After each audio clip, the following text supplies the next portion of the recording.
protect you from what? From gunfire? Enemy gunfire? Make you out of sight temporarily. Which does what? So the person can't see where you're.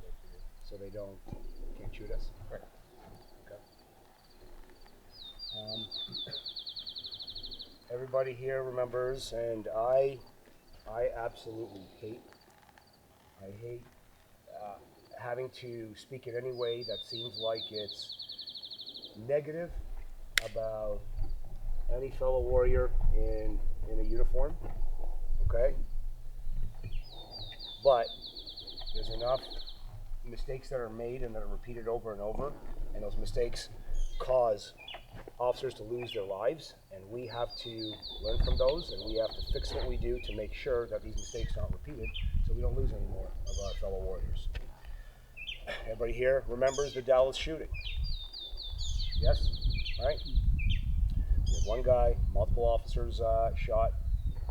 Everybody here remembers that popular clip of that one officer that was behind a big, huge pillar.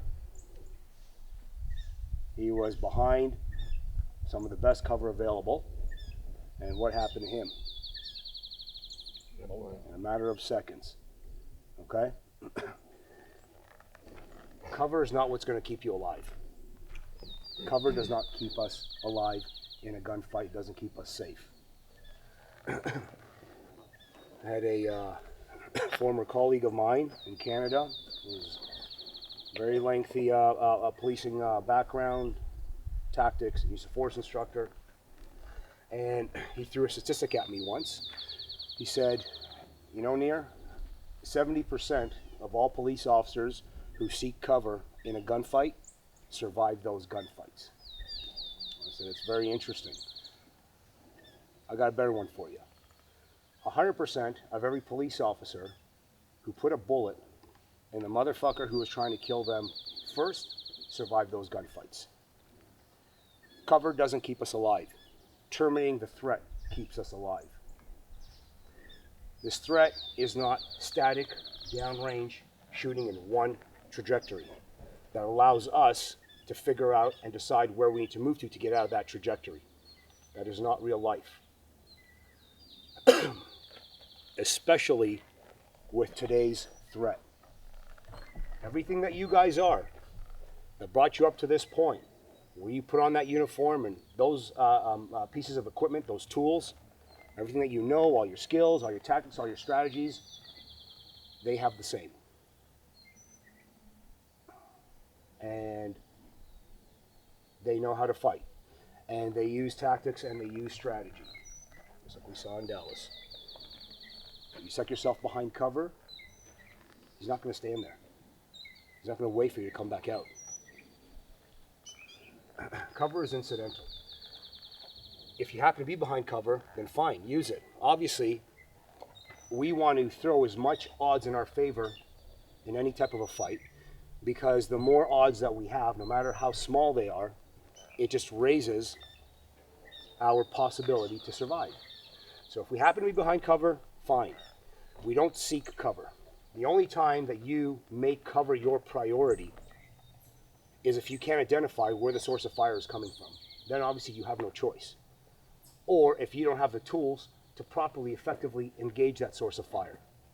Because you've got a handgun and he's got a sniper rifle or an assault rifle and he's a much further distance. Then we obviously have no choice. We're going to stand there and send useless rounds at him. Then we got to get to cover. That's the only time cover becomes a priority. When we can identify the source of fire and we have the right context and the right circumstances and the right tools to be able to impact that source of fire, our only priority is to fight. That is what will keep you alive. Turning the threats off switch. Everybody understand that? If I'm in a predicament where, for example, if I have this threat down there, I have this threat down there who starts shooting at me. Okay? My weapon is in the holster. I've got a piece of cover here. What am I going to be able to do quicker? Draw my weapon and engage, or run to cover? Sure. From here, draw my weapon and engage. And that has to be my priority. He will be effective for as long as you allow him to. Okay? If I tell you again to stand on the line here and give me a grouping like this, and I allow you to do that, you'll get that grouping. If I disrupt your ability to do that, you will not get that grouping. If I stand here and I start shooting rounds at your feet, that is going to disrupt your ability to get that grouping. You understand that principle? It's no different. You allow him to breathe and to process, to collect data, to strategize, and to engage, he's going to. When we start sending rounds at him, we are prohibiting him from being able to do that effectively. And the quicker we do that, the more pressure we send at him, and the more psychological fear we put into him, such as closing that distance, the more useless he becomes. If I happen to be here, and he starts shooting at me, by the time it takes me to draw my weapon, as quickly as I can do that, I can also get myself behind cover and have my weapon out by the time I get to cover. So then it's logical, that makes sense. I get myself behind that cover point. Do I guarantee my survival? Absolutely not. Have I raised the possibility to give me some more odds and not taking a round? Perhaps, and so I will use that. Something is always better than nothing, especially in life or death situations. 0% always gives us 0%.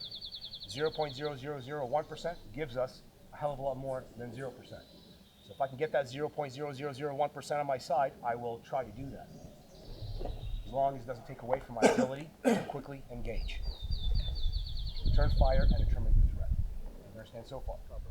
And the purpose of cover. And one thing as well, you've got gunfire, okay, that is coming at you or directed towards an officer, a human in a uniform. So we all revert to under stress and fear of life or death. We're humans in uniforms first. That's how we're going to respond. If you take that person who's under all that stress and fear and you put them behind cover, what are you guaranteeing in almost every single case that they are not going to do again? Come on.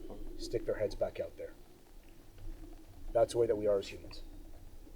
We're scared of dying, and we suddenly get to something that we perceive is going to keep us alive. We're going to stay there.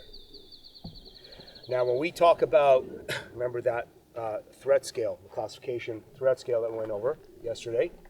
When we talk about that criminal who is shooting at you because he wants you to get the hell away from him so he can get out of there as fast as possible, that can work. Because you get behind cover, some rounds might hit in your area, hit that cover, but in a matter of 2-3 seconds, he's gone. He's accomplished his objective. But if we take this terror threat, if we look at Dallas, the officer didn't want to come back out. The officer was more concerned now with staying behind cover. Why? Because that's what happens to us as humans when bullets are flying at us. If you put somebody behind cover, chances are they're not going to come out. And when we have a threat that is hunting us, he's going to be on top of you from the other side of that cover point in a matter of seconds. If we have somebody shooting at us and we're behind cover because we're afraid, and somebody gets rid of that cover and we're exposed, what are we going to do naturally? What are we going to do? Run the next one to cover? No. You're going to fight. You're going to fight. How many points of cover are you going to keep running to? Wow. When you said the person was afraid and they're standing there and not coming back out, I was thinking that was... Practically every single animal out there, even the smallest little one, is afraid of us. And when we corner it, what do they all do? But They fight. Even the fucking little chipmunk that knows it stands no chance, it's going to fight you. A goddamn chipmunk. A cat. A mouse. They teach us the most valuable lessons, the most useless creatures around. That is nature. That is instinct. You don't have the ability to hide, you might freeze. That now all has to do with your mental resolve and the proper training and how you have trained your mind and you've made that contract with yourself to say, When fear hits me, when death is facing me, I don't care. I'm fighting. The problem is that police officers are not trained with the proper mentality. They're given the vernacular. The word's always there. Everybody understands the catch terms and the phrases on the range, and everybody uses those. But there is no training that actually develops that and brings that out. You guys understand by now, in a day and a little bit, that we do the reverse. We fight. And the way that we fight cultivates the foundation for our mindset. And it is our mindset that keeps us alive. So you might freeze, depending on who you are and what you are up here. But the majority of the time, people will not freeze. They're scared, they will fight. They can't run, they will fight. Just like the little cornered mouse. You gotta remember the difference here, okay? Sun Tzu, The Art of War.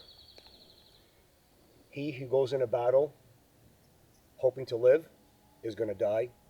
He who goes in a battle expecting to die is gonna live. These threats out here, when they pull their gun on you and they start to shoot, remember that is the day that they woke up and they said, Allah, I'm coming to you today. Today I'm dying. So they got nothing to lose.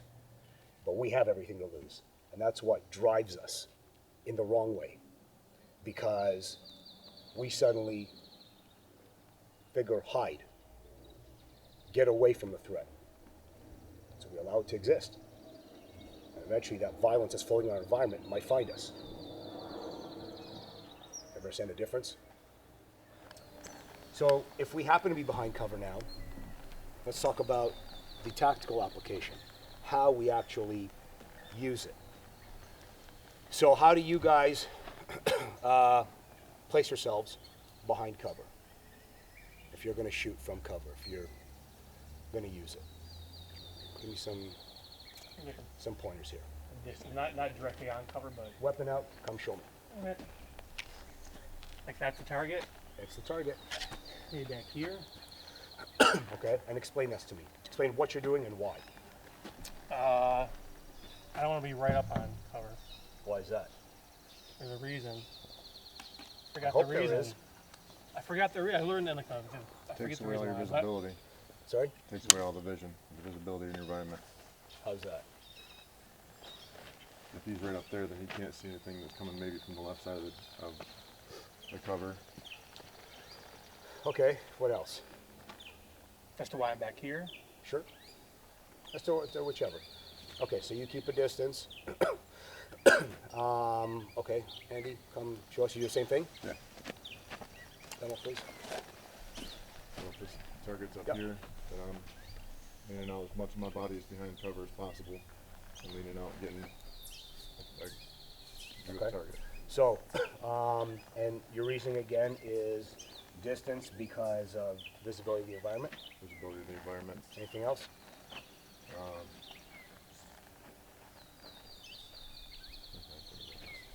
Okay. So a lot of training again is false, and we create false environments. I talked about the moving and shooting yesterday. All right. On a range, there's many reasons why it'll work on a range. Primarily because a cardboard doesn't shoot back, but you will never trip and fall on a range because it's a false environment. That is not real life. In real life, in almost every single environment, you walk 2-3 yards and your terrain changes on you. We talk about visibility. We put up cover stands in the middle of an open range. This is not real life. If you happen to have cover in real life, chances are that just within feet to yards, you've got obstructions that pop up everywhere. Your visibility will always be somewhat obscured. Let's talk about, for a second, pause on that concept, and let's talk about the importance here. So, are you behind cover to hide, or are you behind cover to try to effectively fight? Not a trick question, I'm asking you. Fight. Okay, so to try to enhance your ability to fight? And so, is the fighting the priority? Well, is the fighting part the priority? Yeah. It's still the priority? The fighting part for you? Yeah, but no, if you're behind cover, I guess the cover would be, if you're seeking cover, the cover becomes the priority because you're safe, keep yourself safe from the bullets while you're fighting, I guess. But you're still fighting. I mean, that's the fighting is the priority. Thank you. Yeah. Eventually you get there. Yeah. Okay? So I will again prove to you right now how our industry, our line of work, keeps on negating itself and contradicting itself. Everybody speaks the talk, nobody translates the talk into practical, tactical, realistic application. Pause on that for a second. Let me insert one more thing here. When I was on my tactical qualification course in Canada, so we got to the cover, shooting from cover aspect, and one of the instructors, a self-proclaimed ninja, said that one of the reasons why we have to keep a distance, what you mentioned about this visibility thing, which I'll talk about momentarily, is one of the driving factors. And then another factor is because if we are out here with the weapon, what might happen to it? Somebody might grab it. Oh my goodness, somebody might grab it. Can somebody here state for me one single incident anywhere in the world where a soldier or police officer had their weapon protruding past cover and it was grabbed? Anybody? No, unless I ask you to reference Hollywood. Hasn't happened. Won't happen. You're in a fight. Your threat is going to be busy trying to shoot you, not sneak up on cover to grab your gun. Hey, the guy in Dallas had the perfect opportunity to do that. Did he go and grab the officer's gun? No. He went around the other side and shot him. Number one. Number two, we have fiction that for some reason is translated into a notion of reality, and that now cultivates a strategy or a tactic that they have us use. But let's look at factual reality, non-fictional reality, non-bullshit induced reality.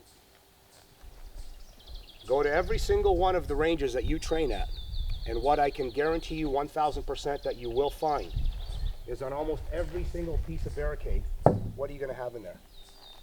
Bullet holes. Bullet holes from what? Shooting at there. Shooting. Who's shooting at the barricade? Yeah. Training officers to shoot at barricades? No. So why are they shooting the barricade? Set muzzle offset. I realizing their muzzle's behind it. Because it's one thing when you can be back here, if Andy's my barricade, and I have no real stress, and I can close an eye and I can line my side picture and I can do this and I can make that bullet skim just past the barricade. If that target shoots back, do you think I'm going to be able to do that? No. What happens to this grouping in real life stress? It drops, it spreads. So even if I can stand back here on a concave and get this grouping past here, stress, what's going to happen to it? No such thing as somebody coming up behind you and grabbing your gun. 1,000% guaranteed that if you have a distance between your muzzle and the cover point, you're going to have more rounds hitting that barricade than you are downrange. And that one round that hit the barricade could have been the one that hit the threat and terminated him and kept you alive. Fiction versus reality. We're not here to play with our environment. We're here to engage. That engagement has to be effective 100% of the time. Visibility is irrelevant. Irrelevant. You'll never position yourself to the point that you're going to have full visual acuity of everything. And it's going to keep on changing on you.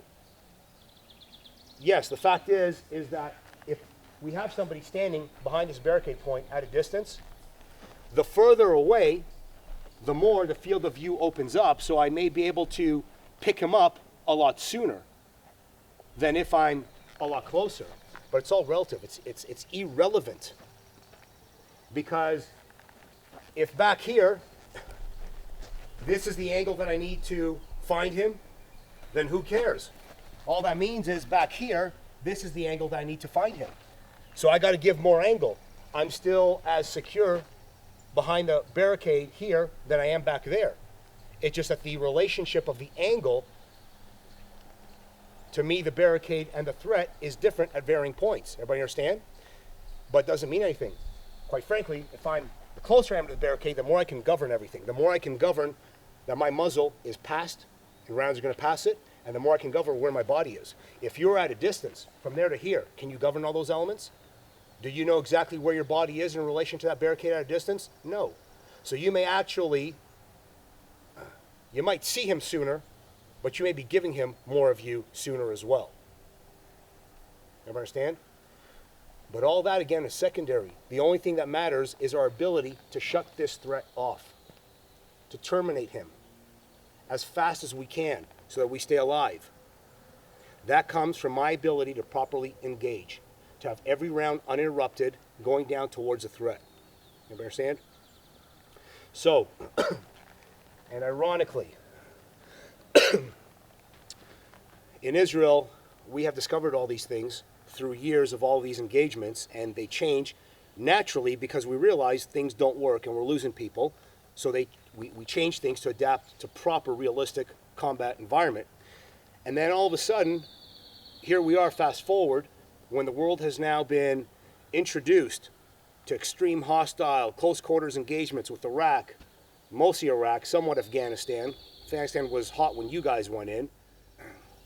And we're seeing a lot of the tactics being adapted by mistakes that happen in the field that we have already learned 30 years, 40 years prior. So Canadians were all about, again, keeping distance between muzzle and cover point. And then they go off to Afghanistan, and we had some soldiers that were killed because they're in from here, and all of a sudden a gunfire happens, and they start to unload, and rounds are splashing back off the cover, hitting the soldiers and killing them, or killing themselves. And we lost a few soldiers, and this now the muzzle goes past the cover. You listen to us, you guys would have fixed this a long time ago, because we understood we've lost people that way too. Muzzle always stays past the cover. My violence is always delivered uninterrupted.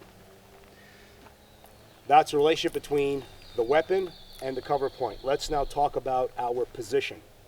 Okay, Andy, draw your weapon for a sec. Just pretend that the cover, just stay where you are, stay where you are. Come over here. Here's a target right there. Okay, engage it the way that you would. You're in a gunfight now. If you're engaging that threat, that target, right from here, static. No, leave the cover, leave the cover, leave the cover, leave the cover, leave the cover. Just get in your position. Okay, stop right there. Go behind cover now. And engage it. Yep. Okay. Stop. Stop. I just want you to bring this whole picture out here for a second. Okay? Get in that position again. Good. All right. You have a difference? Yes. Why? No, it's definitely not as stable as a platform. No, you didn't ask what the problems are. I asked why. Oh, why? Because I have to lean out to get around the cover. No, you don't. All right? Now, get back in that position, please. This position? Yep, that position, the shooting position, that suddenly changes for some reason because a piece of wood is in front of you. Right. Is this an effective shooting platform? No. It is not. It is not. Okay? It is simply not. That's why when we get rid of this, if this suddenly doesn't exist, we now fix it. Say, now this wood isn't looking at me, so I can do what I want. But this piece of wood is here now, I better listen to what it wants me to do. And we keep on forcing ourselves to work around the environment. Doesn't make any sense. Your position. We are in an active shooter predicament, and people are running all over the place. And all of a sudden somebody bumps into you. What's going to happen? Go back. Yeah? Strong? Yes? Good. So if somebody bumps into you, what's going to happen? No. Listen, we've got to work together here. This can't be. That's bad, right? If you fall off cover there, it's bad. That's why we're here, because this is going to save us, right? So let's all be friends here, the three of us, okay? Let's start again. So somebody runs, they bump into you. Okay, fix it so that doesn't happen. What's this looking more like? The shooting stance?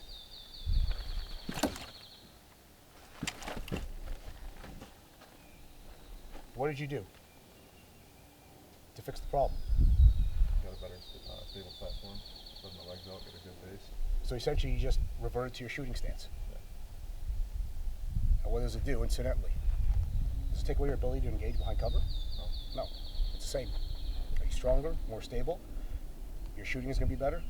Yes, because you're more comfortable. And your stance is supporting the concept of shooting. But incidentally now, if we are in an uncontrolled dynamic environment, and hell's breaking loose all over the place, I might be your partner back here. And you're shooting, and all of a sudden we get a threat from here, and I don't even think about it, and I bump into him. He can't be interrupted. Thank you. No matter what happens to us in our environment, we can't allow it to interrupt us. Okay? If this is our shooting stance here, this is our shooting stance here. Here. Same thing. So, the way in which we work, again, muzzle is always past the barrier. All right? I'm not here. I'm just here. That's it. Guaranteeing that my muzzle is past, and I can unload as fast as I need to, and from here, every round is going down range. And from here, I'm in my shooting platform.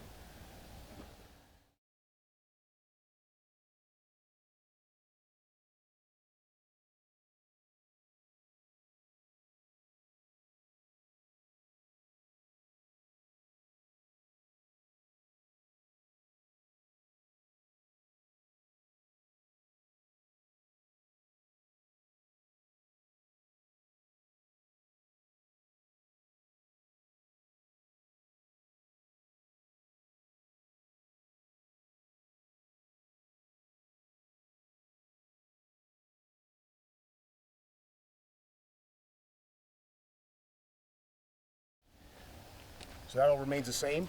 And incidentally, I'm more stable and I'm stronger to be able to contend with any hindrances that might occur in my environment. Everybody clear on that? Any questions? The assessment process is constant, always. Weapon, threat, and then environment. If I am running past this barricade, okay, so I've engaged, I'm not running past the environment, so what is my assessment process? First is what? I finish the shoot, weapon. Next, threat, and now I decide I'm closing the distance, what do I have to do?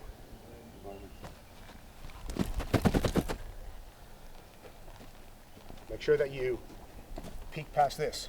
This becomes my priority now over all this. Okay?